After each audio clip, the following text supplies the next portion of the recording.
Hello दोस्तों, स्वागत है आपका नए वीडियो में नए टॉपिक के साथ। आज का टॉपिक है बॉयलर। आज की वीडियो में हम जानेंगे बॉयलर क्या है और ये कैसे काम करता है। तो शुरू करते हैं आज के वीडियो को। सबसे पहले हम जानेंगे बॉयलर क्या है। बॉयलर, जिसको हम स्टीम जनरेटर भी कहते हैं, यह एक ऐसा बंद वेसल है जो कि वाटर को गर्म करने के काम में आता है और यही गर्म वाटर जब उबलता है तब इससे स्टीम बनती है। तो सिंपल शब्दों में कहें तो बॉयलर एक ऐसी डिवाइस है जो कि पानी को भाप में बदलने के काम में आता है। बॉयलर हमारा कई जगहों पर यूज़ होता है, जैसे कि थर्मल पावर प्लांट्स में, शुगर प्लांट्स में, एफएमसीजी इंडस्ट्रीज़ में, शुगर प्रोसेसिंग इंडस्ट्रीज़ में, प्लाईवुड इंडस्ट्री में, टेक्सटाइल इंडस्ट्रीज़ में और पावर सेक्टर में। बॉयलर कई तरीके से हो सकते हैं। इसको हमने यहाँ पर कई तरीके से क्लासिफाई करा है, लेकिन इसमें जो मेन क्लासिफिकेशन है वो है हमारा फायर ट्यूब और वाटर ट्यूब, जिसके बारे में हम आगे डिटेल में जानेंगे। हम यहाँ पर भी एक बार जल्दी समझ लेते हैं कि कितने टाइप के हमारे बॉयलर हो सकते हैं। तो कंटेंट ऑफ ट्यूब के आधार पर हमारे फायर ट्यूब बॉयलर और वाटर ट्यूब बॉयलर हो सकते हैं। नंबर ऑफ ट्यूब के आधार पर सिंगल ट्यूब बॉयलर और मल्टी ट्यूब बॉयलर होते हैं। पोजीशन ऑफ फर्नेस के आधार पर इंटरनल फायर्ड बॉयलर और एक्सटर्नल फायर्ड बॉयलर होते हैं। एक्सिस ऑफ शेल के आधार पर वर्टिकल बॉयलर और हॉरिजॉन्टल बॉयलर होते हैं। वाटर और स्टीम के सर्कुलेशन मेथड के आधार पर नेचुरल एंड फोर्स्ड बॉयलर होते हैं। पर्पस के आधार पर हमारे स्टेशनरी एंड मोबाइल बॉयलर होते हैं। तो फायर ट्यूब बॉयलर होता क्या है?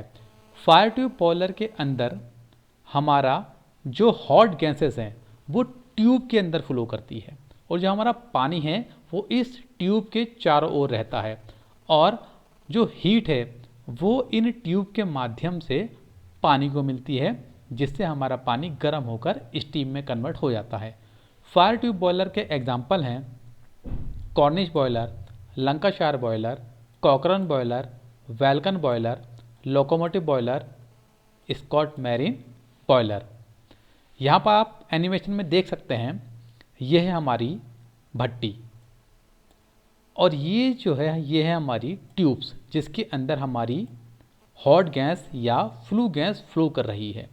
अब ये हॉट गैस इस ट्यूब के अंदर फ्लो कर रही है, इसी कारण से इसको हम फायर ट्यूब बॉयलर कहते हैं। और आप देखेंगे ये जो पानी है इन ट्यूब्स के चारों तरफ है और ये हीट जब पानी को मिलती है तो पानी स्टीम में कन्वर्ट होकर यहाँ से निकल जाता है और जो हमारी फ्लू गैस है वो चिमनी के माध्यम से ऊपर की ओर निकल जाती है। अब वाटर ट्यूब बॉयलर क्या होता है? वाटर ट्यूब बॉयलर के अंदर जो पानी है वो ट्यूब के अंदर फ्लो करता है और जो हॉट गैसेस है वो इन ट्यूब के चारों ओर रहती हैं। इस टाइप के बॉयलर के जो एग्जाम्पल हैं वो है Babcock and Wilcox boiler, Lamont boiler, Benson boiler, Loeffler boiler and Yarrow boiler.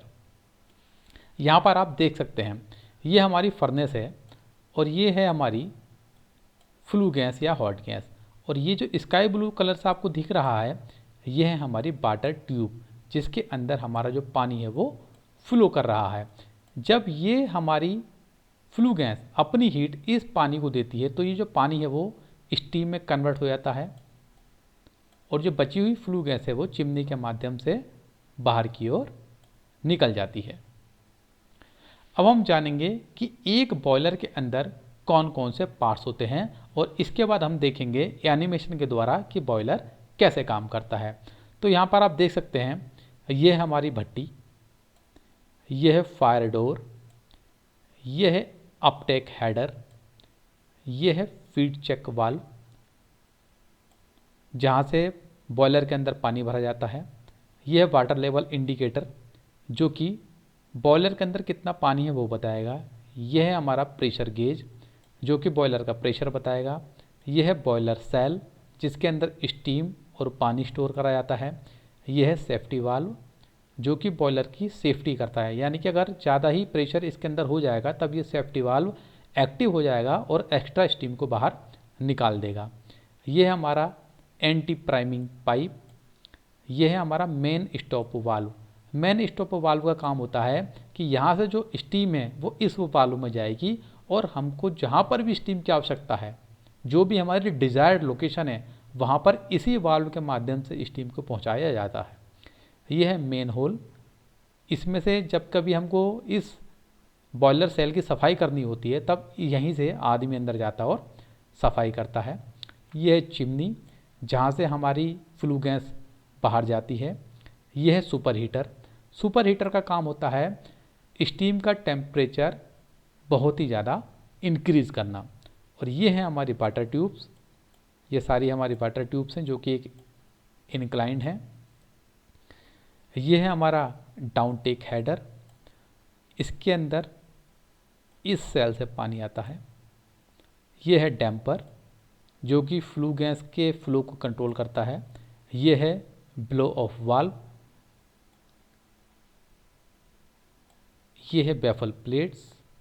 Baffle plates का काम होता है जो भी हमारी फ्लू गैस है उसके फ्लो को डिसाइड करना कि वो किस तरीके से फ्लो करेगी। अब हम आगे देखेंगे कि बॉयलर कैसे काम करता है। तो यहाँ पर आप एनिमेशन के माध्यम से देख सकते हैं, ये हमारी भट्टी है जो कि जल रही है। इसके जलने से हमें मिलेगी फ्लू गैस या हॉट गैस। और ये जो आप देखेंगे फ्लू गैस का जो फ्लो है वो मैं यहाँ मार्क कर देता हूँ। फ्लू गैस का फ्लो इस तरीके से हो रहा है।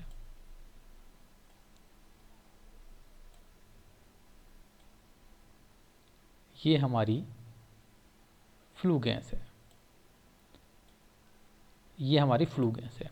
आप देखेंगे ये जो फ्लू गैस है इन वाटर ट्यूब के आगे पीछे इस तरीके से फ्लो करती है। इन वाटर ट्यूब्स में पानी इन डाउनटेक हेडर से आता है। जब पानी गर्म होगा तो एक कन्वेक्शन करंट प्रोड्यूस होगा। अब कन्वेक्शन करंट क्या होता है? कन्वेक्शन करंट होता है कि जो गर्म पानी है वो ऊपर उठता है और ठंडा पानी वो नीचे रहता है, और ठंडा पानी फिर से गर्म होगा और वो फिर से ऊपर उठेगा। ये करंट बार बार चलता रहता है और हमारा पूरा पानी गर्म हो जाता है। जैसे कि आपने कभी चाय बनाई होगी फ्राई पैन में, तब इसी कन्वेक्शन के द्वारा पानी को गर्म करा जाता है। तो ये जो फ्लू गैस है वो इन ट्यूब के अंदर बह रहे पानी को अपनी हीट देती है, और ये पानी जैसे जैसे गर्म होगा ये ऊपर की ओर जाएगा यहाँ पर, और इस अपटेक हेडर से स्टीम में कन्वर्ट होकर यहाँ पर चला जाएगा बॉयलर सेल के अंदर, और जो स्टीम है वो यहाँ पर इस जगह पर स्टोर हो जाएगी। और आप देखेंगे ये है हमारा पानी। ये पानी जो है डाउन टेक हेडर से फिर से नीचे आएगा और फिर यही प्रोसेस सेम रिपीट होती रहेगी, और यहाँ पर जो हमारा स्टीम है वो कंटिन्यू इकट्ठा होती रहेगी। और ये जो स्टीम है मेन स्टॉप वाल्व के द्वारा डिज़ायर्ड लोकेशन पर भेज दी जाती है। और बाकी पार्ट्स के जो काम है वो हम आपको ऑलरेडी बता चुके हैं। तो आई होप आपको समझ में आया होगा ये बॉयलर कैसे काम करता है। तो मिलते हैं नए वीडियो में नए टॉपिक के साथ। और अगर आपको वीडियो पसंद आया हो तो इस चैनल को लाइक करिए, शेयर करिए एंड सब्सक्राइब करिए।